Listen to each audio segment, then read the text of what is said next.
Yeah, so welcome, folks. We're a minute past the hour, and as I mentioned before, at SETC, we love to begin things on time and start on time in the spirit of African excellence. It's the first day of Black History Month, or African Heritage Month, or Black Futures Month, and we have a remarkable gathering this dawning. We really appreciate your leadership and punctuality, but at all things at SETC, we want to begin by giving thanks to our Creator, to our ancestors, to our elders, to all the community stalwarts whose shoulders we stand on as we share, we build, we learn, and we grow together for our collective sovereignty and liberation. So thank you once again for your punctuality and your leadership. We have some remarkable leaders that we've assembled today. And I don't want to butcher any bios, so I'm gonna have folks introduce themselves. I'm gonna go first with my brother, Jeff Sear. Go ahead, my friend. Sure thing, thanks. Kanshi Kwe Ani Bojo, everybody. Kinu Kinu Inene Indigenous, Ottawa and Donjnabu, Manitoba and Donjnaba. My name is Jeff Sear. My traditional name is Eagle Man Leading.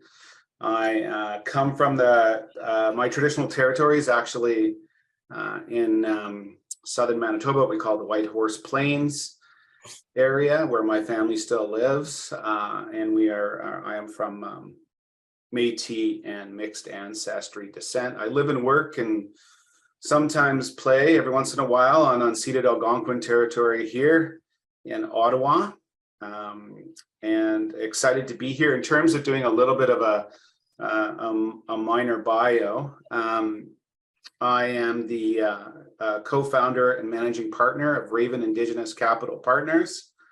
We had a big day yesterday, so we closed our second fund at $100 million, and it was oversubscribed. So it's a pretty important watershed moment. I'm also the CEO of the Raven Indigenous Impact Foundation, and with the foundation, we work on outcomes finance, really at the community level. And if our other funds work at the venture capital level, which is with enterprises, our outcomes finance works at the complex problems facing our people at the community level in Indigenous communities. Yeah, super excited to be here. We can go in more detail about what some of these things mean and what we do. And we are definitely of kindred spirit, heart, and mind with you all in this grouping. It's good to see Ryan again, and Wayne, and a bunch of others, and a few members of the Raven team. Caitlin, Wahi, and Rebecca are here as well with us, which is exciting to work in solidarity with you all towards having better outcomes for everyone. So Indeed. Thanks, Victor. Marcy Cho. Thank you. I appreciate you. We're going to move on to our elder, Susan Henry. Can you please introduce yourself, please? Good morning. It's a pleasure to be here on the first day of Black History Month. Looking forward to many celebrations during this month. I am Susan Henry, and I'm the Director of Community Impact and Financial Inclusion with Alterna Savings Credit Union. And in my role, I lead our Community Impact team, where collectively our goal is to empower and support members through programs and resources that are specifically tailored to suit the needs of the underserved and underrepresented individual organizations and communities. And our community impact team, it has several areas of focus. The first is our community financial resiliency program, which is around helping to improve the capacity and resilience of the nonprofit, affordable, cooperative, and housing sector. Our award-winning community microfinance program, which provides funding for small business owners and entrepreneurs who are often excluded from traditional financial models. Or financial inclusion and granting programs, where we provide funding for organizations that address related financial inclusion and education within their communities. And our community financial education program, which works to empower our members and community and partners through specific design workshops and resources. So that's a little bit about the work that I'm doing at Alterna that I think fits really well into, the topics that we're going to see today. Thanks for having me. Thank you so much, Susan, for your leadership, guidance, eldership, and all that you do on behalf of our community. We appreciate your presence this dawning. We're going to hand it off to our colleague, Tim Caldwell. Morning, everybody. It's great to be here today. My name is Tim Caldwell. I'm the president of Chandos Construction. We're a purpose-driven national technical builder, leading change in the Canadian construction industry. I'm also a member of the Mohawks of the Bay of Quinte. I didn't grow up in the community, but have been on a very moving and meaningful journey to get reconnected to my roots. I just actually got back from Vancouver Island, where I spent 4 days with some Indigenous elders with the Songhees on the island. It was really, really interesting. We were talking about Indigenous law. Our organization is a strong proponent of social procurement. I worked with Senator Omavar on Bill C-344, which actually died in the Senate, but the spirit of that bill is alive and well. There's over 150 organizations across the country with a collective buying power of about 10 billion a year of construction spend that have made a commitment to put social procurement as about 20% of the selection criteria when choosing contractors. And so that's something that's very interesting to us. We're also the largest B Corp certified contractor in the world. So that gets us some pretty interesting conversations. We have 8 offices, 800 employees. We'll do about 850 million this year. And we're growing. I'm really interested in how an organization can have a positive impact in the world at scale. And so really excited to have the conversation today. Last thing I'd say is the primary tool that we use to measure impact spend is NISTOLink, and Jeff's organization as a major funder of that, I do believe. And so it's a great way for us to demonstrate that we're actually doing what we said we're doing with our customers. Indeed. Ashe, ashe, ashe. And saying the word ashe in our culture means so let it be. And it's a perfect segue to our colleague, Lisa Arneson, the founder of Ashe. Go ahead, Lisa. You're on mute. I said, thank you, Victor, and bonjour, and welcome, everyone. I'm Lisa Arneson. I am a light-skinned Black woman with purple glasses. I'm wearing a Baltic amber large necklace with just a simple Black dress, and behind me is some art that's blue and white, matches my living room decor. I am here within territory of the Treaty 13, and I am the chair and founder of Ashe Community Foundation for Black Canadians with Disabilities. We are an organization that works across Canada to do we have several strategic priorities, but all of them rest in success under some type of social enterprise, not only for our own organization, but also for our members. We know that our community, persons with disabilities, or Black and Indigenous people with disability, have the highest rate of unemployment, employment, and social exclusion in Canada and within our own communities.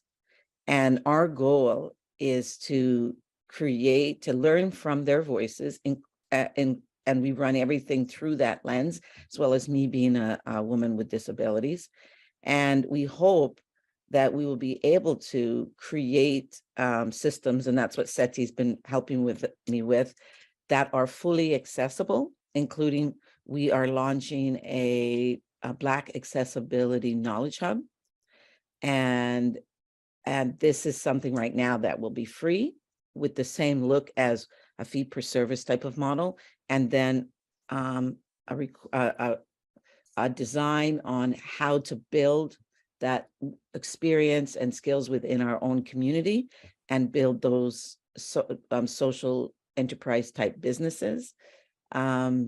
Because most people in our community and the organizations across Canada that we audited in one of our capacity building research projects, they might have small businesses, unable to scale up, and they're also committed to all the social issues or the issues that affect their communities. And I believe that if we can find that space in between, we'll be able to really build up the communities of Black and Indigenous peoples with disabilities in control of supporting their own communities and at the same time, their own livelihood. So that's why I'm here as well. Ashe. Yes, thank you so much, Lise. We're going to hand it off to your colleague, Ryan O'Neill Knights. Hey, good day, everyone. My name is Ryan Knight, one of the co-founders of the Afro-Caribbean Business Network. We work with entrepreneurs of African and Caribbean heritage, really to figure out what stage their business is in, and then help them create a strategy to grow their companies exponentially. I'm an entrepreneur myself. I do run a company called Detailing Nights. We provide mobile waterless car cleaning. So we go to people's houses, their offices, clean their cars on the spot without using water, and we use a plant-based cleaning supplies. And we have our youth entrepreneurship program starting recruitment soon, so stay tuned for that. We teach high school and college students, and even those out of school, how to run their own businesses using a mini version of Detailing Nights. And during Afro-Caribbean Business Network, I'm the general partner for our microloan program. So if you do know entrepreneurs in Ontario from the Black community that need up to $25,000, definitely send them our way. We're trying to follow in the footsteps of Jeff there with the Raven Capital. 100 million, boom. Congrats. As well, Ryan's also the lead for the Black Entrepreneurship Knowledge Hub. Do you want to share a bit about that? I mean, the Black Entrepreneurship Ecosystem Program? Right. So the federal government did fund the Black Entrepreneurship Ecosystem Fund. So ACBN is one of 44 organizations across Canada that are Black business supports.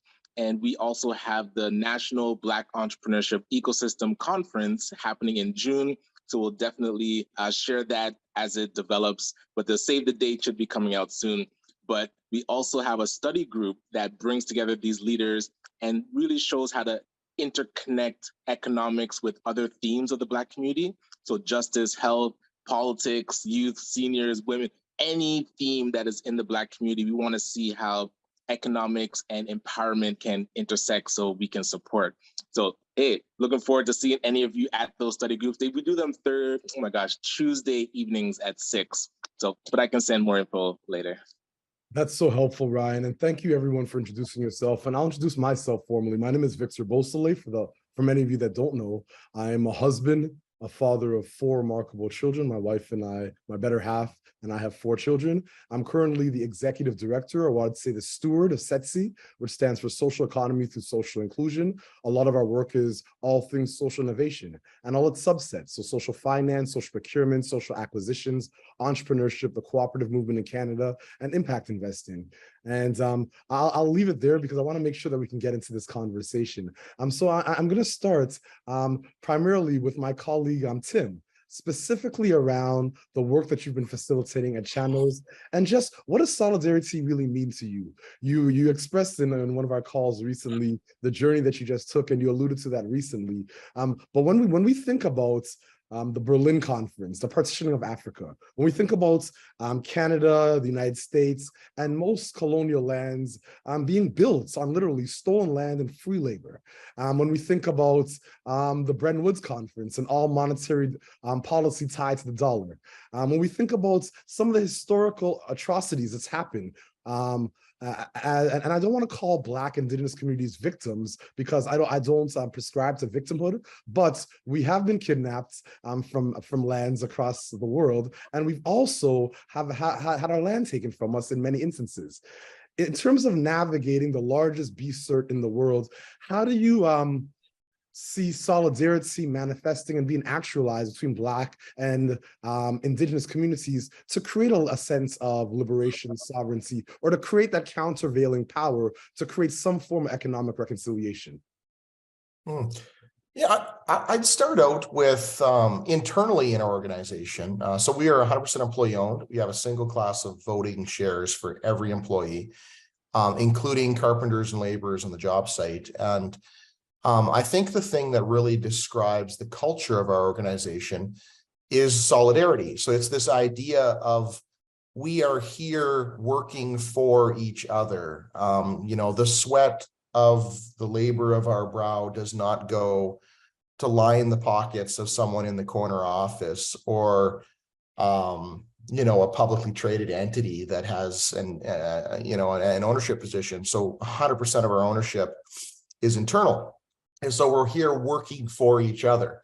And I think that's a very powerful thing. I would rather work for each other than work for the man. And so I would start there. And I think that principle then extends outside of our organization, and that we should be here working for each other with respect to building capacity with Indigenous communities, helping to hire Indigenous and Black professionals in the businesses, and just building capacity wherever we can, and being here for those communities is where I would start.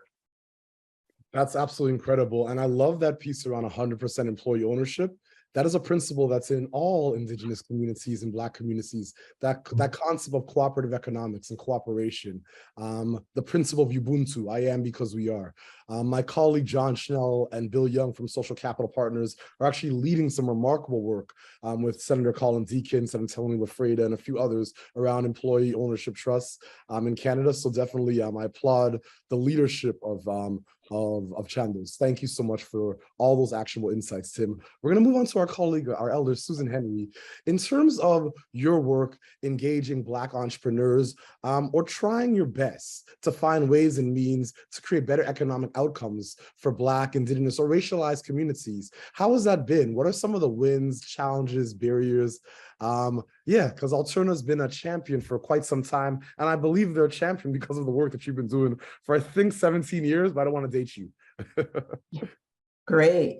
I mean, I think some of the work that we've seen in terms of, best practices really is around, when we think of financial mechanisms or instruments which support financial inclusion. I have to talk about the Alternative Savings Community Microfinance Program, because it was designed to address an imbalance in the marketplace. It's been going strong for over 20 years, and it has a primary objective of working within communities to address socioeconomic inequalities by creating opportunities for financial independence. It also looks to break down the barriers to banking for those often excluded from financing. We look at it as an initiative that provides access to products and services, particularly those who face systemic barriers. The program comes with a combination of loans and savings, financial education, and other wraparound supports for entrepreneurs, particularly women, BIPOC, new and racialized Canadians, and low-income individuals. Some of the positive impacts that we've seen from microfinance range entrepreneurs owning their businesses and also to the wider community. The loans help them build and scale their businesses, allow them to increase their income, which we know can bring household stability, access to food, shelter, education, clothing, and asset building. I also would mention some of the lessons learned from microfinance that needs to continue today, and that is around developing things like flexible financial tools for now things like access to housing. So, while we've got the entrepreneurs, we see that there's housing issues within our communities. And so we need to have flexible tools for that. We need to have more flexible lending products. And we also need to think about some investment opportunities. And these are, I think, some of the wins that, we're working on that we will continue to work on. That's incredible. Thank you so much for all those actionable insights, your vulnerability, and your candor, Susan. We appreciate you. It's a perfect segue to the work that you've been doing, Jeff, for quite some time now around outcomes financing. Elder Susan spoke about flexible financial tools and models, and Raven has developed a slew of remarkable financial instruments and models that has been lauded internationally. Would you love to share some of that and see how we can intersect that between the solidarity that Tim mentioned in terms of channels actually contracting one of the products that you funded? Yeah, and thanks. And I'm going to apologize now because there's only 40 minutes left and you gave me the mic. No, just kidding. To talk about my favorite subject. You know, and comments that Tim made and others have made here kind of sparked this. And I mean, we started Raven Capital for the sole purpose of, you know, a racialized capital gap in our community where mainstream capital wasn't acting in a good way as it interacted with Indigenous communities. And so the original idea was, can we do that ourselves? And of course, you're doing this as well, many of the people on this call. What's really interesting, because what's behind this is not doing venture capital in the mainstream financial way, like a Silicon Valley-esque approach, but one in which we seek to use the tool of venture capital but modify it so that it works for our people. And that means keeping resources and wealth in the hands of entrepreneurs at first blush. And I'm going to come to outcomes finance in a second, is to keep it in the hands of entrepreneurs so that it has this, you know, exponential effect of generating, you know, an Indigenous economy or community-based economy, because the wealth stays there. And to be honest, the knowledge stays as well. Because one of the things missing inside that is the sort of the investor ecosystem amongst Indigenous people and sort of the knowledge base that can work across that. And, you know, VC is all about networks too, right? Who you know, how you know, the experience, the wealth of experience, like your auntie or your uncle, who has that experience that you can draw on. And I'll turn to a broader thing about the economy in a second. What we realized, of course, and what we were approached with is at the community level. So those instruments are great for businesses, really great. But some of the issues are complex, multifaceted, and require a community level approach. And so our idea on building an outcomes finance tool, which we call a community-driven outcomes contract, it sounds simple. It's supposed to sound like what it is, so that, you know, we try to keep the complexity out of it. And so what it allows to happen is, what it really tries to do is, how do you solve problems at the community level? And we've taken on climate and health, the two big issues that we as Raven are looking at within outcomes finance. And it's really to place the community in charge of determining what's the thing that needs to be done. And the theory behind that is those in the community know how to solve the problem. They just need the means by which to do it, right? They're closest to it, they understand it. And this gets around what is sort of paternalistic government funding of 200 years of colonization and determining, oh, this is what you need. And that has turned out to super ineffective programs and services. If they exist, they don't really work very well because they're not actually addressing the thing that needs to be addressed.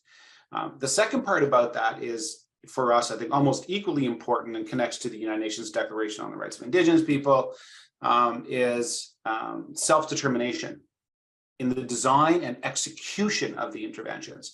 So not only does the community get to determine it, but they get to do it and own it. And the community ownership of the intervention is equally important as in its success, or as we like to call the stickiness of the intervention. And here we're talking type 2 diabetes, which is a complex issue, and it's a crisis in our communities, and it's an epidemic. And we're talking about clean energy or Indigenous energy sovereignty on communities, dealing with another crisis in the housing side and way building long-term housing resiliency. You know, overall, to come back to something that Tim and Elisa said here is that, you know, my thinking is that communities such as ours, Indigenous and your communities, Black communities in Canada and elsewhere, there's an opportunity here to rework and rethink the way that the economy itself actually works. Now, economies are human constructions. We know this, but it doesn't seem to resonate all the way up the chain, where people say, oh, if we don't like how that has an outcome, we can actually build something different to work differently. Kind of goes behind B Corp thinking too. If you can take the corporate model and you can rethink it to actually work differently, you get better outcomes for everybody. Yeah, I don't know if I'm wandering in my thought process here, but if you take donut economics and circular economies and you kind of mash these things together, you get it aligned with Indigenous worldview and how we are all in relationship with each other and we're all connected. So we all need to care about the outcomes that we have and not make decisions that lead to this massive divide between corporate leaders like the Bezos and the heads of banks who have 327 times the income that others who are working for the economy and the real part of the economy, and not draw the wealth out of the bottom 95% to the top percent. And this is a thing that's been going on for 30 years, 40 years in the economy. We're drawing the wealth out of the bottom and it doesn't go back. So it's not circular. It doesn't circulate back. It sits up in share valuations and things like that. Anyways, I'm going to stop. No, those are remarkable insights. And I think it's important. Our colleague Tim Nash has been doing some great work, but as well, the Oxfam put out a report right after the Davos World Conference, and it spoke to $52 trillion being extracted from the global economy to 1%. But the numbers are even scarier when you look at Canada. And I can share that report to anyone that wants it. Please feel free to put your email in the chat. But with that being said, a lot of what you discussed, Jeff, is around market making, market reform, and market fixing. And what I've seen Raven do is literally build out markets, build out $1 billion Indigenous economy where folks have the ability to engage their own and have access to not just finance, but to organize their economic relationships in a for us, by us model. When I think of the work that Elder Susan Henry is doing as well, similarly, market reform, market fixing, market making. So it's a perfect segue to Ryan. In terms of your work at the Afro-Caribbean Business Network and our remarkable partners at the FACE Coalition, Tiffany Callender doing some great work, literally the only CDFI, one of the strongest entities within the country doing loans for Black businesses, or the Foundation for Black Communities, our brother Liban and Gladys and their colleagues, Craig Wellington at BOF, Dahabo, Black North, and others, the concept of a Beyond Solidarity movement or model. And this came out of a conversation me and Jeff had a few months back. How do Black and Indigenous communities come together and find ways to move just beyond the performative statement of solidarity and actually actioning it? And this is a step 100% in the right direction. In your opinion, Ryan, what are some of the practical ways that we can come together to not always have to do market fixing after a paternalistic or prescriptive model comes from government or from the private sector or philanthropy? What are some of the ways that you think that we can work together in solidarity as communities that in a lot of instances are on the margins or the periphery of the economy? Yes, and I appreciate that, because one thing that stuck with me during the social impact conference that SETC was able to put on just a couple months ago was an elder speaking about when the Black community is engaging with the Indigenous community, we have to be organized ourselves. It's difficult for us to come to the table and we're disorganized, and then that's going to affect the progress of what our brothers and sisters in the Indigenous community are already doing. So that comes back internally to us, the Black community, being organized. And this is where Jeff is talking about his fund phase. Now the Black community has CDFI, as you mentioned. Now that it's organized, there can be collaboration and it can grow. That didn't exist before. There was no entity in the Black community that could come to the table at that level. So now that it exists, we can move forward.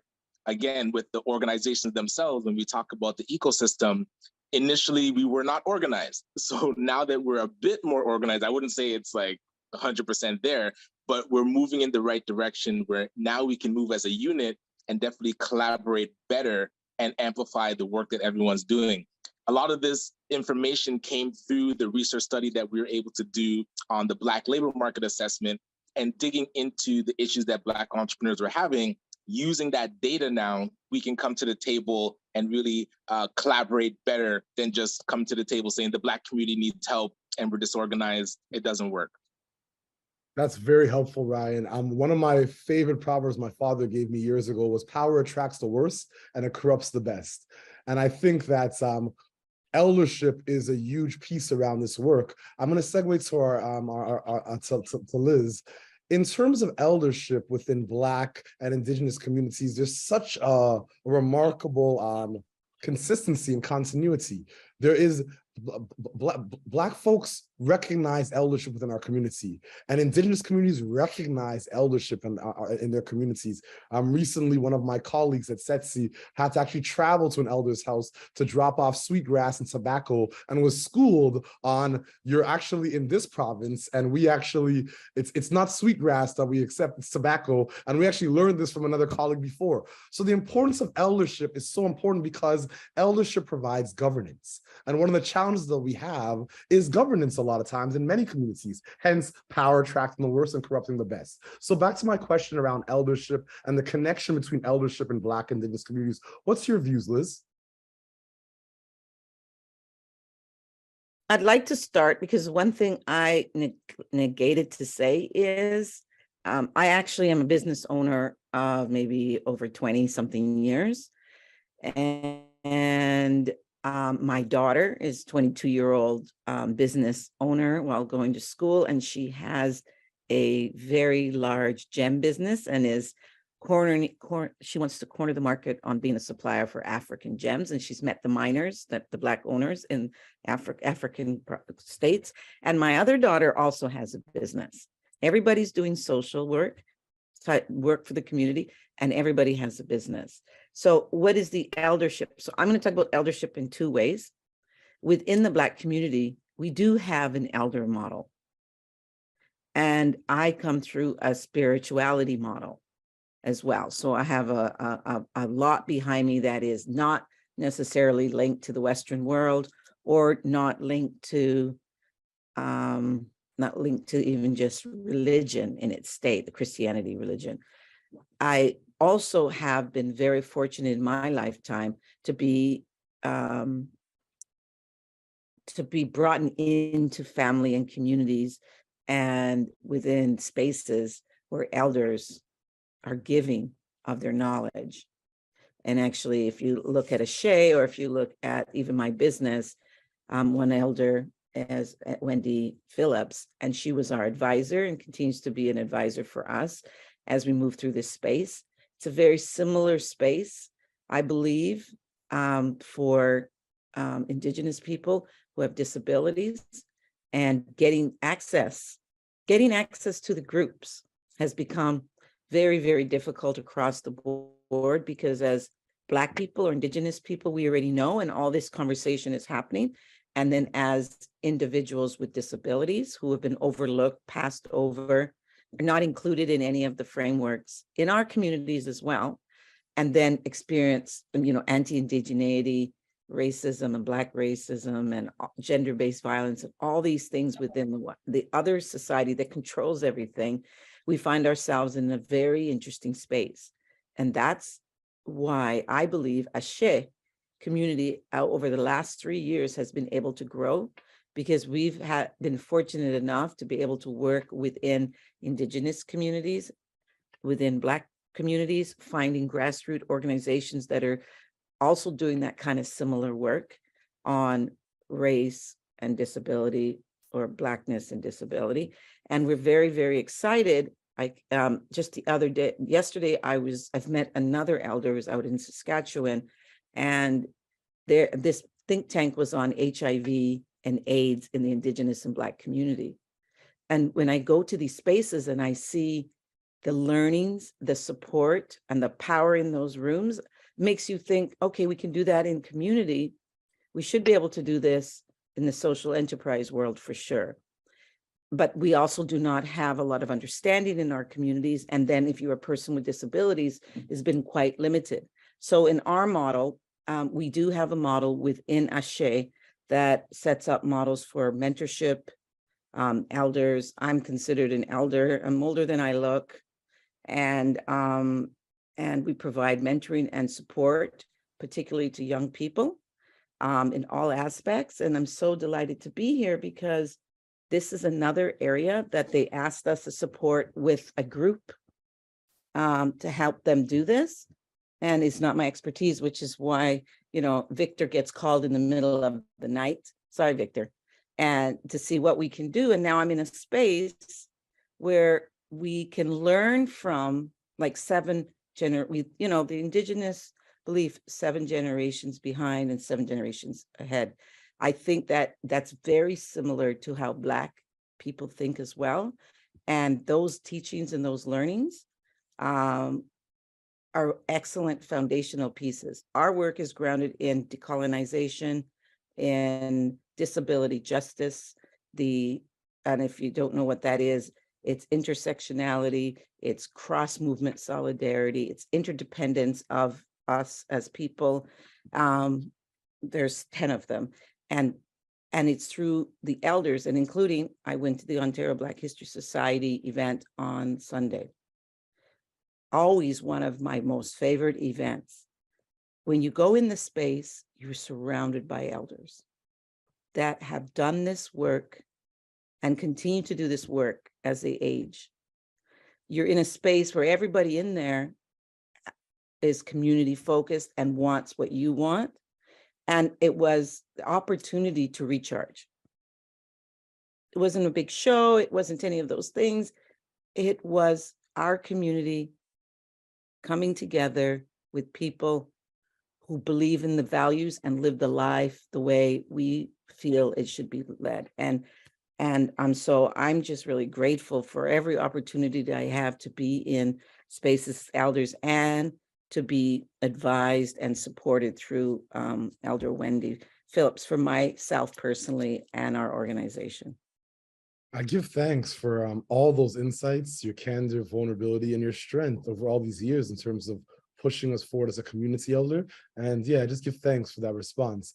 I'm going to move on to Elder Susan Henry, primarily because when we think about how Indigenous and Black communities organize their economic relationships, there's a model that we talk about, and we use Susu, Kagalis, Hagbaz, partners, hands, and all these frameworks. And I think of, we just did an interview at SETC, part of our When Elders Speak series, with Elder Janelle Skerritt, Abena, and her and Elder Carolyn Shanez Hussein put out the Banker Ladies.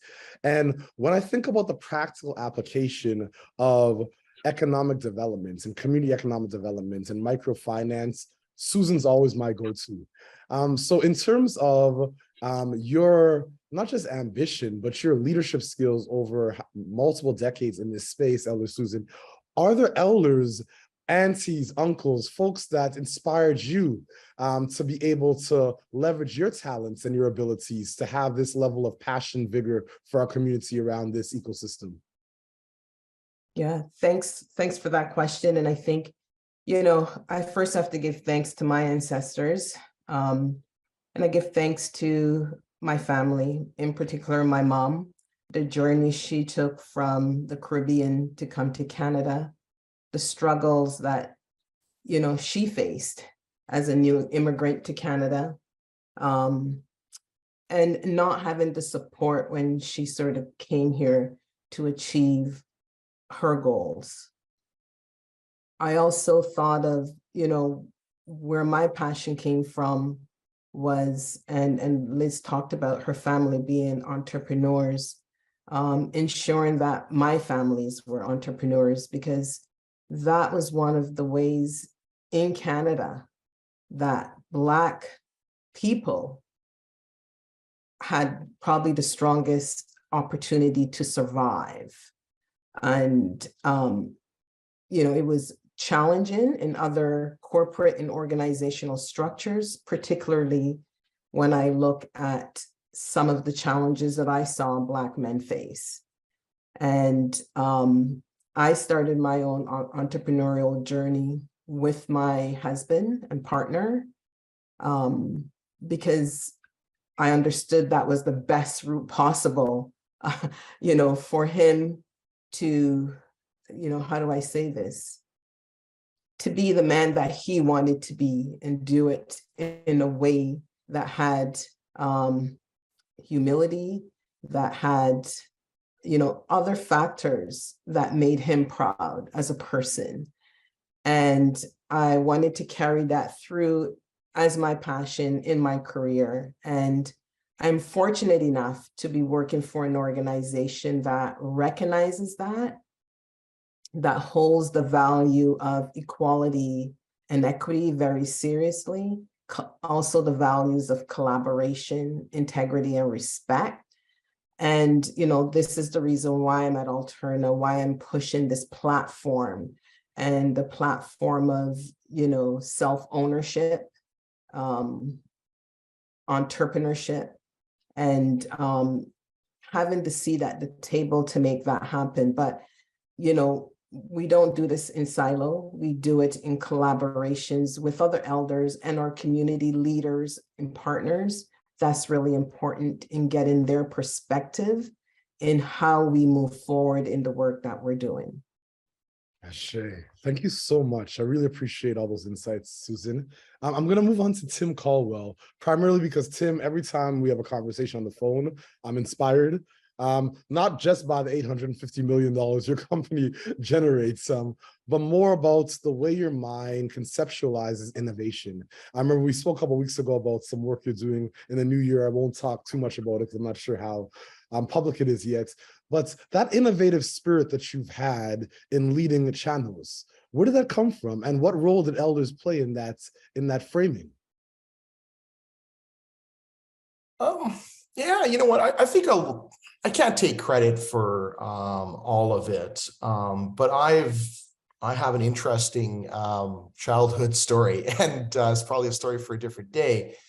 But that environment basically taught me, and I'll say that I was homeschooled and I didn't go to didn't go through a traditional school system. The first time I set foot in a classroom was when I went to the University of Alberta and stepped foot in a classroom with 600 people in it.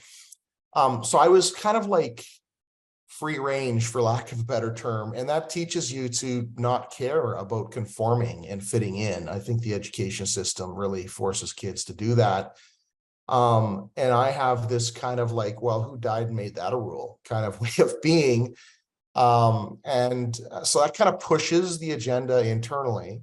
Now, I am blessed in that our organization, also before I joined it, I started with Chandos when I was 17, turning 18. I've been here for 22 years. But even before I was there, we were an organization that was willing to try something and fail and dust ourselves off and move forward and learn from it. So I've been blessed that I can operate in that sort of an environment.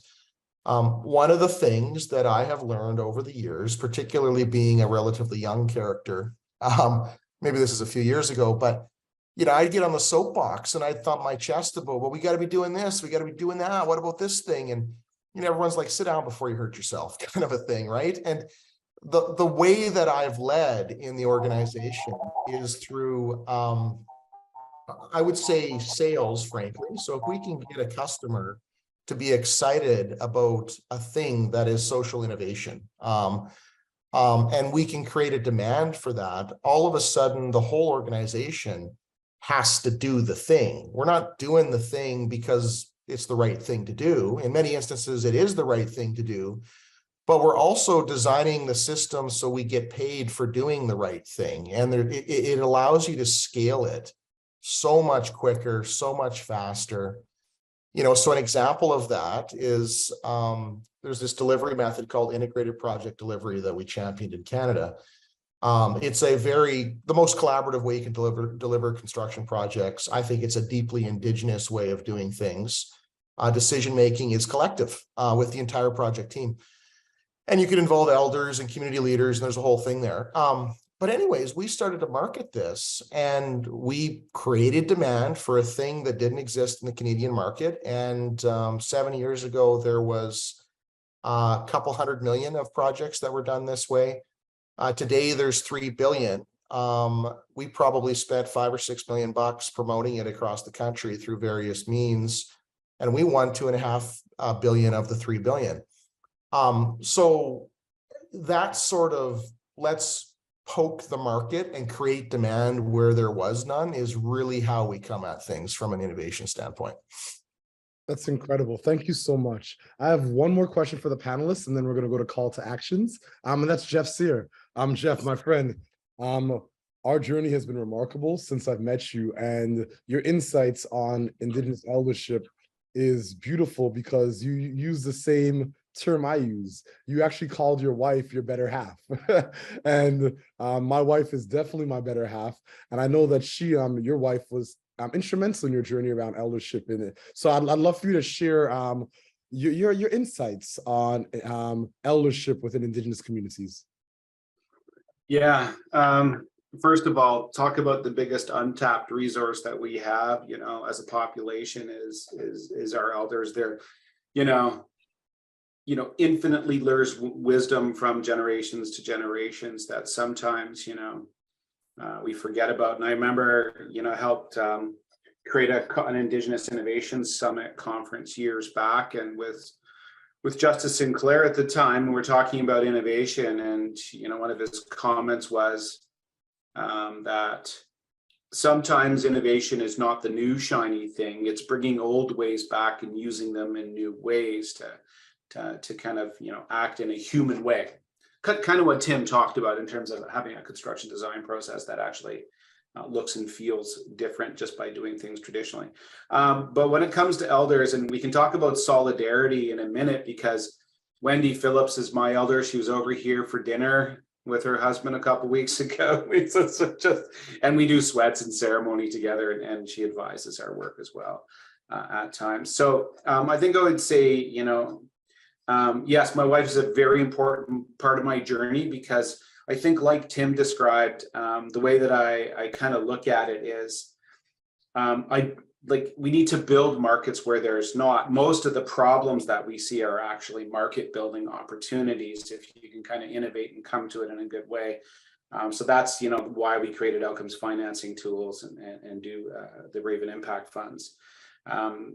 Elders are central, and actually before we started Raven, where the idea came from was actually an elders gathering that we held in the Muskokas.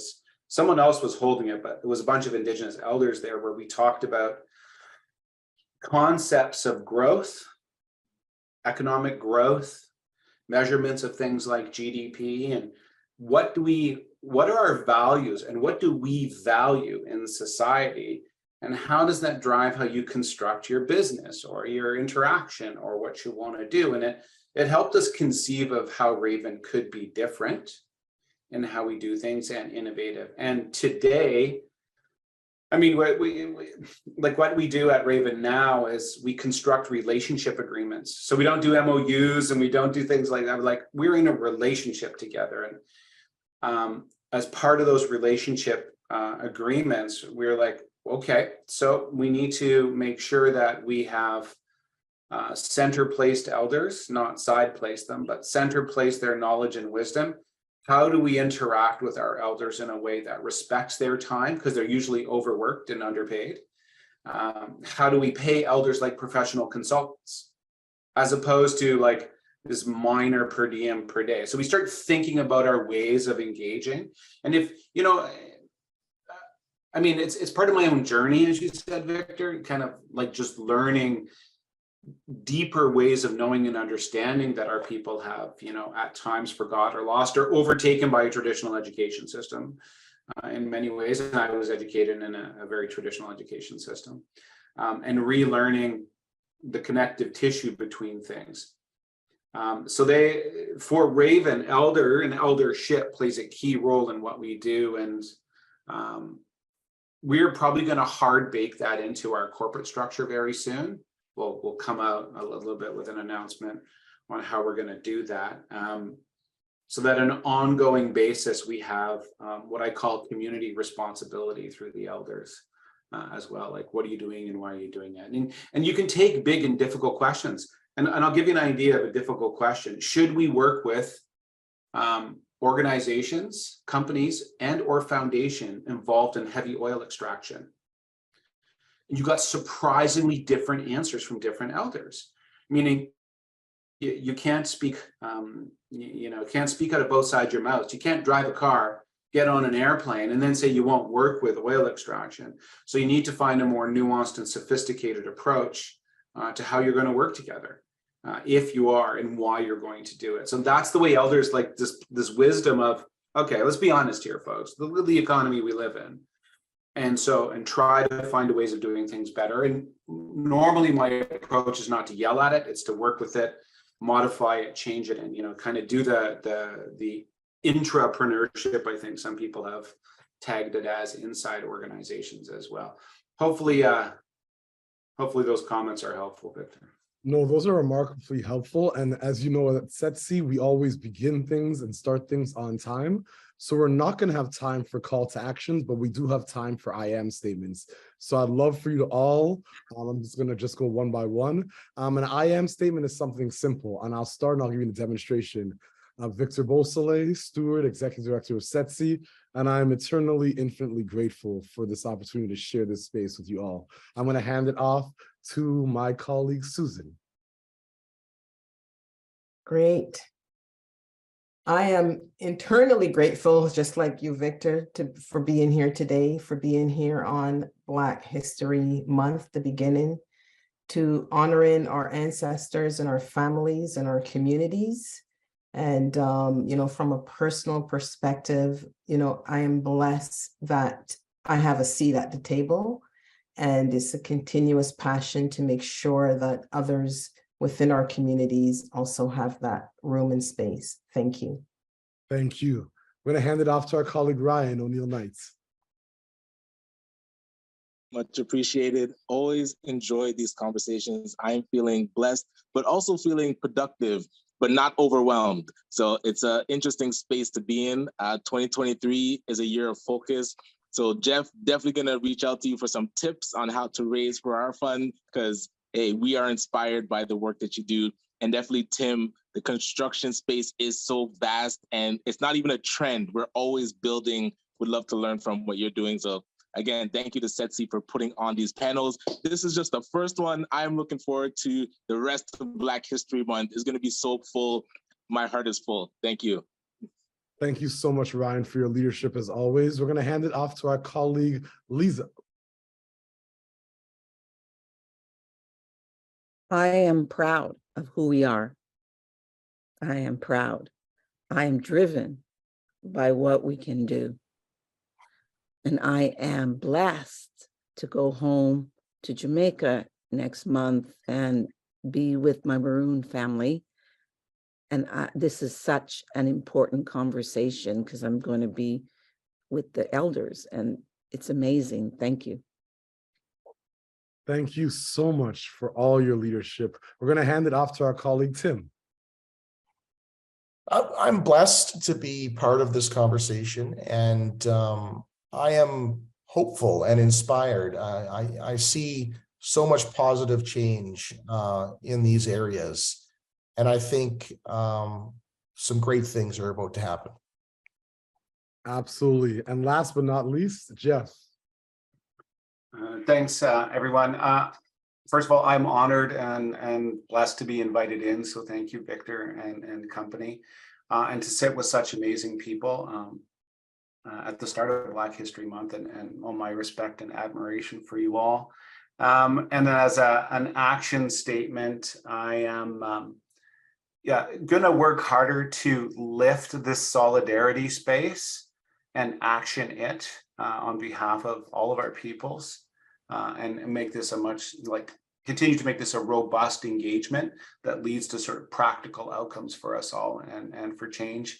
And last but not least, put out a teaser that, you know, in the fall, we're likely going to host an outcomes finance summit and send out an invitation to you all. So looking forward to it. Incredible. We give thanks to all our partners. I'm powered by Foundation for Black Communities, our partners at ACBN, the FACE Coalition, the Black Business Professionals Association, the Afro-Canadian Contracts Association, Atkinson, Startup Canada. There's so many. The Canadian Community Economic Development Network and their great work. There's so many partners that support SETC in our work.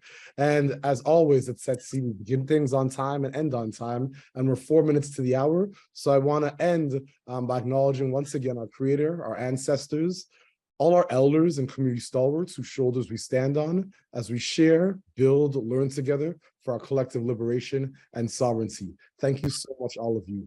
Greatly appreciate you. Have a remarkable day.